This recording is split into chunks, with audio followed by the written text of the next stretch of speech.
Hello everybody, what is up, what is doing? Welcome back to my channel. So this here, I don't know if you can tell, but that is a pimple patch.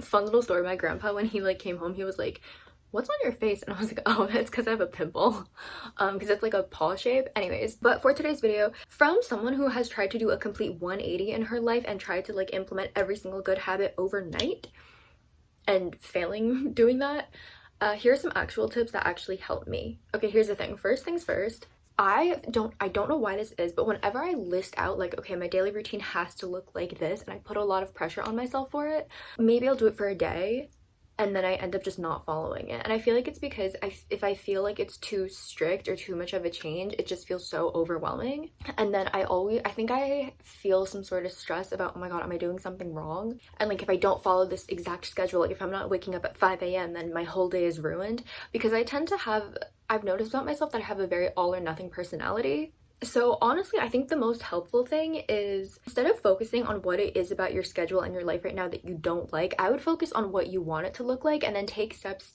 to make your life into what you want it to be. So for instance, I think what I used to do is I would focus on oh, but I'm waking up so late and I'm doing all this and it's terrible and whatever. I then started focusing on okay, what do you want to do? What goals do you want to pursue? What classes do you want to take? What things do you have to get done in a day? And then I would just focus on completing those tasks, because nature doesn't like a void. If you're instead focusing on okay, I'm not going to do XYZ, then you're leaving it empty, and then inevitably, at least for me, I would end up falling back into old habits because there was a void. So if I focused more so on, okay, I want to make X number of videos, or I want to complete this art thing, or I have this to do for class, or if I focused on that, then I didn't really notice that my habits were changing. It just kind of happened. It happened with ease, and I didn't feel like I was forcing myself to do anything. It was more the subtle just shift of focus made it easier to change that behavior.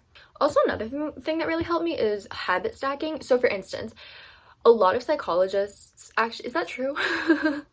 I feel like a lot of people give this advice, but it works so well, I will not lie. But whenever you do something, something in your daily routine, pair it with a good habit that you want to start implementing. So for instance, for when I was really going through and could barely brush my teeth, it was really, really bad. And so obviously skincare was not even on my radar, because I was bro, I can barely get out of bed. I made sure to get the basic hygiene down, and then after I brush my teeth, it's you're gonna do your skincare. Just pair those two things together. Or whenever you take out the trash, that's when you do your laundry as well, just as an example. And then after you put that into practice, it becomes so natural to do those things together. So it's gonna feel weird if you do the thing of let's say taking the trash out and not doing your laundry. That's gonna feel so unnatural to you. And look, I know it's not feasible for everyone to be okay, well, my dream life looks like this and I literally can't afford to do that right now. Okay, then what do you have to get done on a day-to-day? For instance, if you have a bunch of classes and you're just always so burnt out and so tired, and in your free time you end up just scrolling on Instagram for hours on end, and you want to break that habit because scrolling on Instagram makes you sleep at 4 a.m. and then you just don't take care of yourself. Okay, instead of focusing on I don't want to use Instagram, what is something you want to pursue? So yes, you still have to go to class and do your things, that's a given. However, it's do you want to build an art portfolio? Do you want to learn how to code? What's something that you've been thinking, oh, I've been really wanting to do that but I have no time? Or maybe you wanna, I don't know, I'm trying to think of random hobbies that aren't just all my hobbies. Just things that when you were younger, a literal single digit child, if you remember thinking oh, this was so interesting, or I always loved dinosaurs, or I always loved whatever, get back into that hobby. I mean, you could block it in of oh, this is dinosaur time or whatever. For me, if I block things in, I just feel pressure and then I end up not doing it. But just knowing that, oh, okay, this is an option for something that I can do, it makes it so that I'm more inclined to start that hobby up. And then from there, I think it can be easier to change up your routine and to get into a better, for instance, sleep schedule or something. Because I feel getting into a good sleep schedule is something that everyone needs help with.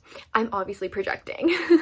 The next tip though is, honestly, I would just focus on one habit at a time. If truly at least for me, because doing a bunch of things at once just feels so overwhelming for me, I would just focus on one habit. So for instance, I would highly recommend focusing on eating more nutritious foods. And the reason I say that is okay, this is completely anecdotal experience, but what I have found personally is that when I eat more nutritious foods, I feel better. I literally overthinking and irrational thoughts out the window, they literally just poof disappear. It is so weird. but like in a good way, but still weird nonetheless. And then I feel almost empowered to implement better habits also. But then let's say I don't implement all the good habits that I wanted to implement. I don't feel like, oh, you failure. Like I don't beat myself up.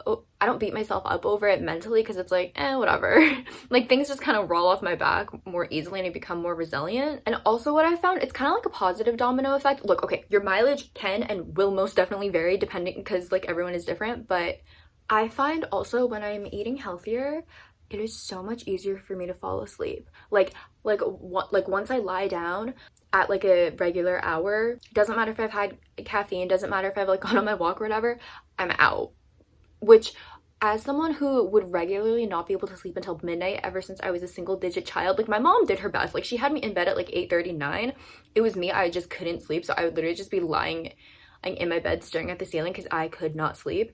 So coming from someone like that, the fact that I can fall asleep so quickly when I eat healthier is mind-boggling. And I think like eat healthier, eat more nutritious foods can be really intimidating. So I'm gonna give y'all one assignment, and that assignment, I say it so loosely, but have one more serving of vegetables a day. And the reason I'm saying that, look, oh, also, okay, this is not medical advice. This is not medical advice. This is for entertainment purposes only.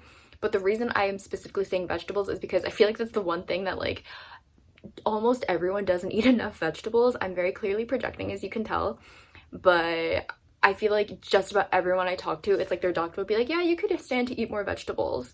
So that's why I'm saying that.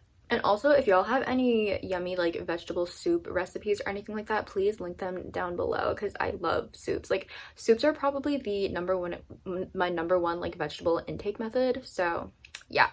But yeah, I'm sorry if this video was a little bit convoluted, but I hope y'all enjoyed. Thank you so much for watching, and I'll see y'all with another video very shortly. Bye!